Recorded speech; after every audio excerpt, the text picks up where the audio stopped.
morning devotion. So, muli po ay papuri sa Panginoon dahil tayo po ay binigyan niya ng masarap na pagpapahinga sa ating pong mga pagtulog. Pinrotektahan niya tayo, inilayo sa mga kasamaan at patuloy tayo na pinagpala muli dahil eto malakas tayo buhay at patuloy na umaasa sa kanyang masaganang biyaya sa buong araw po na ito. Tayo muna po mag-offer ng thank you prayer sa ating pong Panginoon.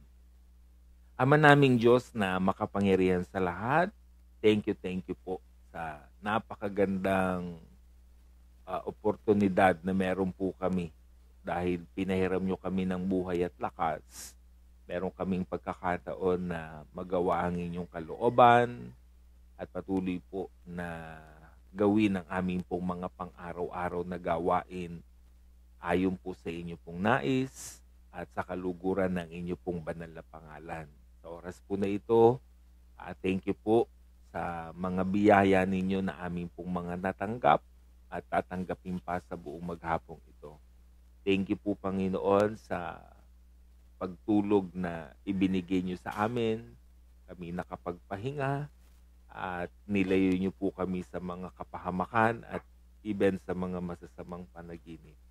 Thank you po Panginoon dahil meron po kaming magandang pagkakataon upang sa gayon ay patuloy na magawa ang nais po ninyo sa aming po mga buhay. Thank you po sa mga mahal namin sa buhay, nakasama pa rin po namin. Thank you po Panginoon sa mga hanap buhay na muli po ay aming pong mga gagampanan sa buong maghapon. Thank you po sa mga ipapadala po ninyo sa amin na mga tao para po bumili ng aming pong mga produkto. Thank you po Panginoon sa mga pagkakataong ibinibigay nyo upang sumagana ang aming pong mga buhay. Nawa po Panginoon, sa oras po na ito ay patuloy po na gamitin din naman kami upang maging pagpapala sa mga taong aming pong mga makakasalamuha. Thank you din po sa pagkakataong meron kami para po magpaalalahanan, aralin ng inyong mga salita na gumagabay sa aming pong mga pang-araw-araw na buhay. Nawa po Panginoon, maging bukas ang aming mga kaisipan, ang aming mga puso, at tanggapin namin ang inyo pong mga aral at mga paalala sa amin. So prayer namin in Jesus' mighty name, Amen. So muli po ay good morning sa ating pong lahat, sa lahat po ng kasama natin ngayon. Isa po sa napakalaking problema ng ating pong lipunan ay yung mali ay pagmukhain ng tama. Napansin niyo yun? Yung mali, nagmumukha ng tama. Pinagmumukha na nilang tama kahit mali. Kaya maraming tao, even mga mananampalataya, ay nalilito na rin. Parang gumagaya na rin tayo. Kasi kahit mali na, minsan pinagmumukha na rin tama. Diba? Yung pagsisinungaling, sabi nila, pag white lies daw, mukha ng tama. Diba? Basta maganda ang mga naging resulta nito. So, ginajustify natin yung ating ginawa through doon sa mga naging resulta nito. Tatandaan natin ang mali ay mali, lalo na sa harapan ng ating pong Panginoon. So sabi nga ng 1 Timothy 6:11, ngunit ikaw na lingkod ng Diyos, umiwas ka sa mga bagay na ito, sikapin mong mamuhay ng matuwid, maka-Diyos, may pananampalataya, pag-ibig, pagtitiis at kaamuan. Sabi ni Apostol Pablo, ikaw na lingkod ng Panginoon, umiwas ka sa paggawa ng mali. Umiwas ka sa paggawa ng masama. Ang gawin mo, sabi niya, mamuhay kang maka-Diyos. Mamuhay kang matuwid. Mamuhay tayo na merong pag-ibig, pagtitiis at kaamuan at merong pananampalataya. Diba? Dapat ganun tayo kung mamuhay. Diba? Sa mundong ito. We need to pursue godliness even though ganito ang sitwasyon na nangyayari sa paligid natin. 'Diba? Sabi nga nila, dapat nagiging godly pa rin tayo kahit nasa ungodly world tayo. 'Diba? Like Noah. Do you remember Noah? Galit na galit ang Diyos. Samang-sama ang loob niya dahil ang mga tao ay samang-sama. Umabot na sa kanya ang kasamaan ng tao, abot langit. Ibig sabihin, sobra-sobra ang kasamaan ng tao. Pero merong nakapukaw ng kanyang pansin. Si Noe. Si Noe kasi ay isang matuwid, kahit hindi matuwid ang mga tao sa kanyang kapaligiran. Diba? So, pwede at kaya rin naman talaga nating mamuhay ng tama kahit mali ang nangyayari sa paligid natin. Kung sa opisina ninyo, talamak ang korupsyon, diba? Huwag tayong gagaya. Hindi tayo ganun. Diba? Wag tayo dun sa kasabihan na, diba? Sabi nila, if you can't beat them, join them. Wag ganun. Dahil pag sumasama tayo sa paggawa ng masama, anong pagkakaiba natin sa kanila? Diba? So dapat nabubuhay pa rin tayo ayon sa panuntunan at pamantayan ng ating pong Panginoon. Ngayon, pag-uusapan natin, paano ba natin malalaman kung ang isang tao ay maka-Diyos? Diba? Paano natin malalaman kung ang isang tao nabubuhay siya bilang isang godly person? Diba? So, tinalakay yan ni David, yung psalmist, doon sa Psalms chapter 1. Nagbigay siya ng 5 palatandaan ng pagiging maka-Diyos. So una, sabi niya, verse 1, mapalad ang taong hindi, mamaya natin tutuloy. So kuhanin muna natin yung term, yung word na mapalad. So una, mapapalad yan. Blessed. Diba? So are you blessed? O baka naman puro reklamo lang ang buhay natin. So, ang mga taong maka-Diyos, meron niyang mga kung tawagin tayong blessed life. Diba? Blessed life is a sign of godliness. So, ang tao po na maka-Diyos ay nagiging blessed ang kanyang buhay. Pag tinanong mo yan ng kumusta ka, ang sagot yan, I'm blessed. Baka kumanta pa yan ng I'm blessed, I'm blessed. Dapat gano'n naman talaga ang sagot eh. O i-try ninyo ha, pag may nangungumusta sa inyo, ang sagot, I'm blessed. Wag lang okay lang. Dahil okay lang is not okay. Dapat ang mga sagot natin ay I'm blessed. Kasi nga, yung pagiging blessed, sa mababaw na salin, ang sabi niya rin, happy. Happy or masaya. Pinagpala ang mga tao na mamaya makikita natin kung anong klaseng tao yan. Pero yun yung ibig nating sabihin. Dapat ang buhay natin talaga mga pinagpala. Dahil ang mga maka-Diyos na tao, pinagpapala naman talaga yan. Diba? Meron silang blessed life. Diba? Pero kung puro reklamo ang ginagawa natin, puro tayo kapangitan ng mga nangyayari sa buhay natin dahil sa nangyayari sa ating kapaligiran, puro tayo daing, hindi yun sign ng blessed life. Hindi yun sign ng pagiging godly. So una, mapalad. So dapat tayo ay blessed.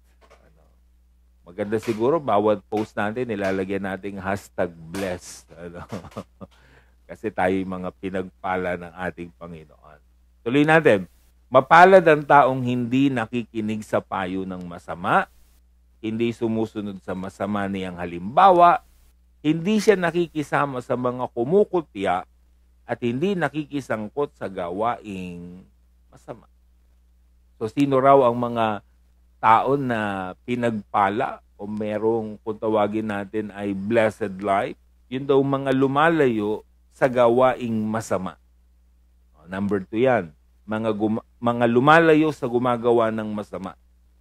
Hindi daw siya nakikinig, hindi siya sumusunod, at hindi siya nakikisama o nakikisangkot sa mga gumagawa ng masama. Hindi siya nakikibarkada sa gumagawa ng masama. Ganun ang ibig sabihin. Dahil totoo yung kasabihan na kung ano o kung sino ang kasama mo, nagiging ganun ka rin. Diba? Malakas ang impluwensya ng barkada eh. Kaya sabi ng psalmist, kung gusto mong mamuhay ng makadiyos, sikapin mong lumayo at sa mga taong gumagawa ng masama. Kasi baka mahawa ka sa kanila. Yun yung tinatalakay sa ating po mga talataan eh. Diba? So lumalayo tayo sa gumagawa ng masama.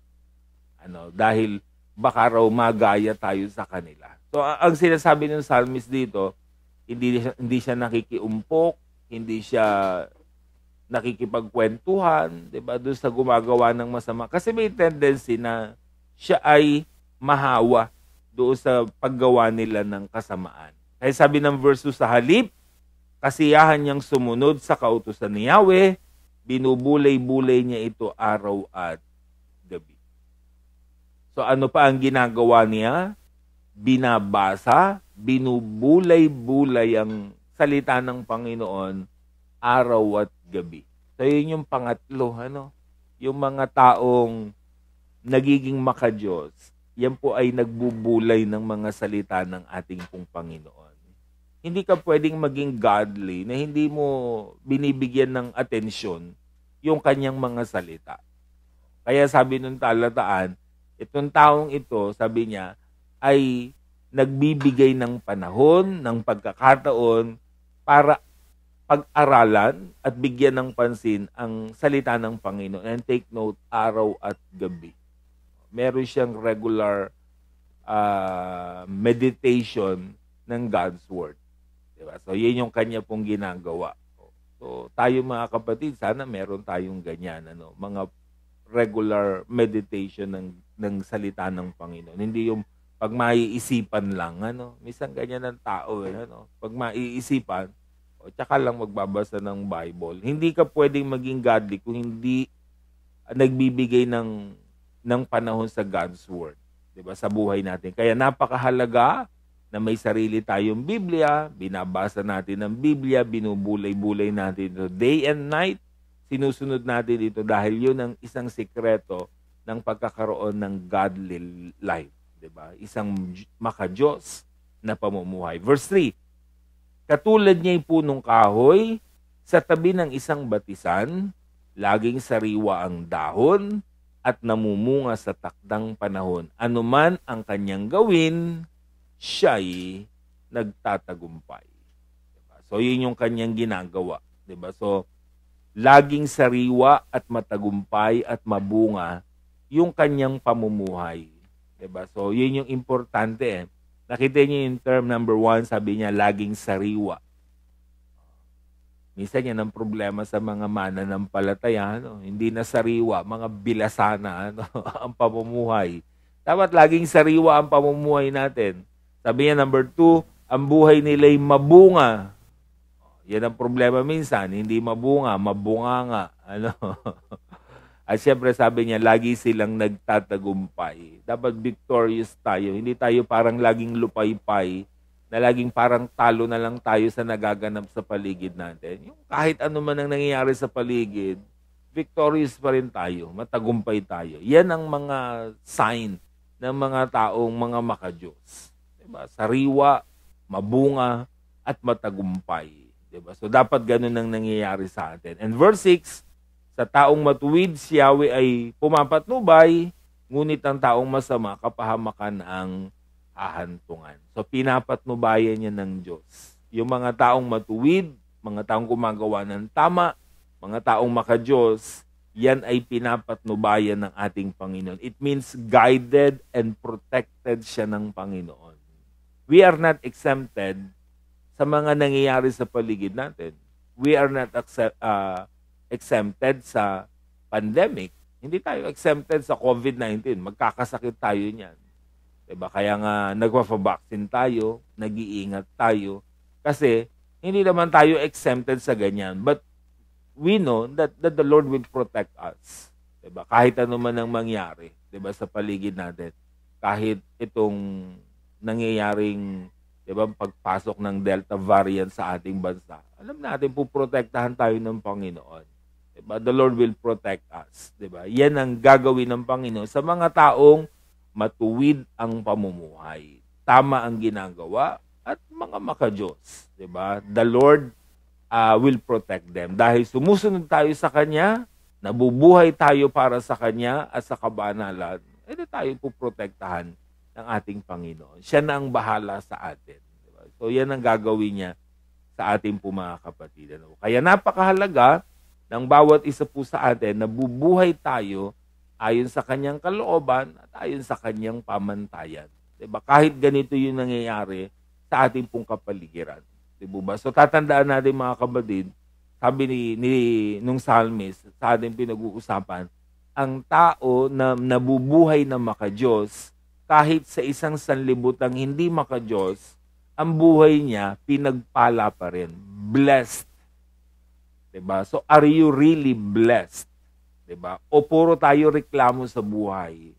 Puro tayo daing, ano ba naman ang nangyayari sa buhay na ito? Ano ba naman ito? Puro na lang tayo reklamo. Hindi yan sign ng godliness. Ang sign ng godliness, we have a blessed life. Diba? So, meron tayong pinagpalang buhay. Diba? Puro kagandahan ang nakikita natin sa ating pong kapaligiran. Number 2, lumalayo tayo sa paggawa ng masama.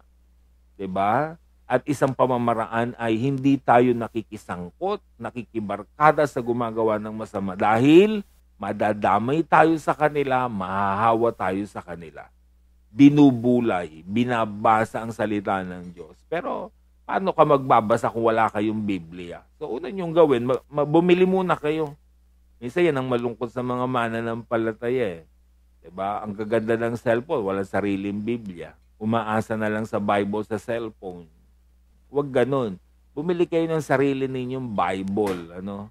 Kung wala kayo, pwede kayong manghingi sa akin. Ano? Meron tayo sa bahay-sambahan. Ano? So, importante yan. Meron kayong Bible, babasahin nyo ang Bible, bubulayin nyo ito gaya ng psalmist, day and night. Diba? Tapos, ang buhay ng mga maka-Diyos yan ay laging sariwa, hindi bilasa. Diba? Matagumpay, hindi parang mga talunan, at higit sa lahat, mabunga, hindi mabunganga. And of course, alam natin po protektahan tayo ng ating pong Panginoon. The Lord will protect yung mga taong nabubuhay ayon sa Kanyang kalooban. Diba? Kaya nawa, patuloy tayo na pagpala sa ating pong pinag-usapan ngayon. Ano po, maging pamantayan natin ito para mabuhay tayo na maka-Diyos kahit na hindi maka-Diyos ang ating pong kapaligiran. Ano po, gaya ni Noe, nakapukaw ng pansin ng Diyos sa kasamaan sa kanyang kapaligiran. Sana ganun din ang nangyayari sa ating pong mga buhay. Kahit ano man ang gawin sa kapaligiran natin, sinusunod pa rin natin ang kalooban ng ating pong Panginoon. So muli po, pinagpala tayo ng Panginoon sa ating pong pinag-usapan ngayon. So tayo po'y mag-ukol ng isang panalangin. Magkaroon po tayo ng silent prayer. Ano po mga kapatid? So in-encourage ko po kayo na tayo'y mga yumuko, tayo manalangin sama-sama sa oras po na ito. Ipanalangin natin ang iglesyang ating kinabibilangan. Pag-pray natin ang mga tagapangaral natin, mga church workers natin, church officers natin, at lahat po ng members nito. Pag-pray natin ang mga ministries ng church. Dito sa Cardona, pag-pray natin ang ating Kids Church TV at saka ang Bible School para sa mga bata. Patuloy natin ipag-pray ang ating pong mga discipleship training and mga online Bible studies.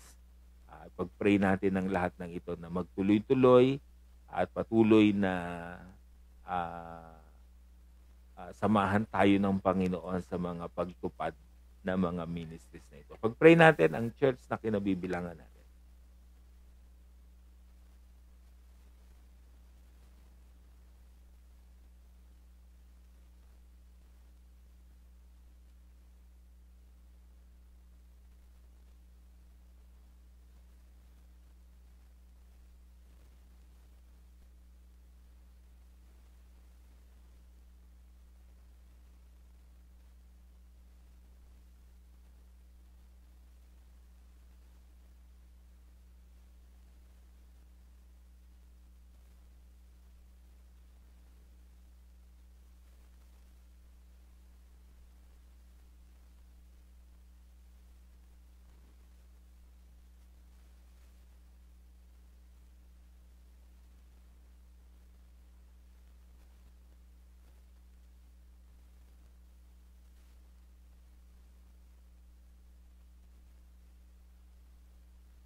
Lord, salamat po sa umagang ito, sa inyo pong pagbibigay sa amin ng pagkakataon na magsama-sama para po sa isang gawain ng pananalangin. Thank you po dahil patuloy niyo po kaming pinagpala at binigyan ng mga mensahe ninyo na tutulong sa amin upang mabuhay kami na makadiyos, ayon po sa inyo pong kalooban.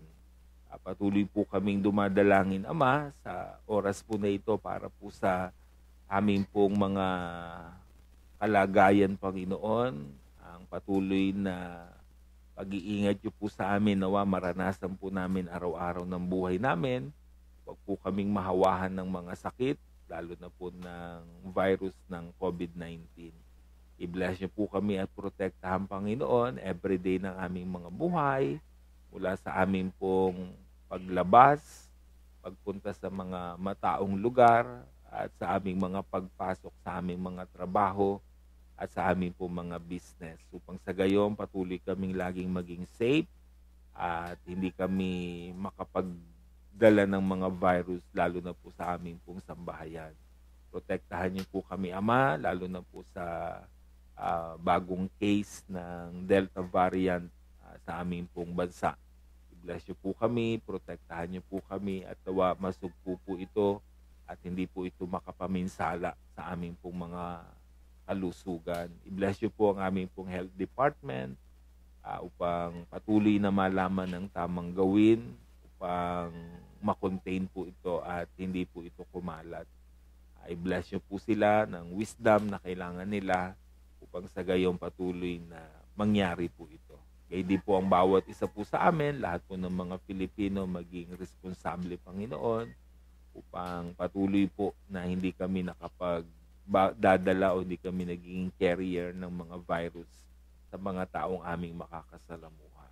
Sa oras po na ito, Panginoon, dinadalangin po namin, patuloy po kami na umaasa na lagi niyo po kaming sasamahan. Huwag niyo po kaming pababayaan, Panginoon, lalo na rin po sa mga panahong ito na patuloy pa rin nagiging maulan.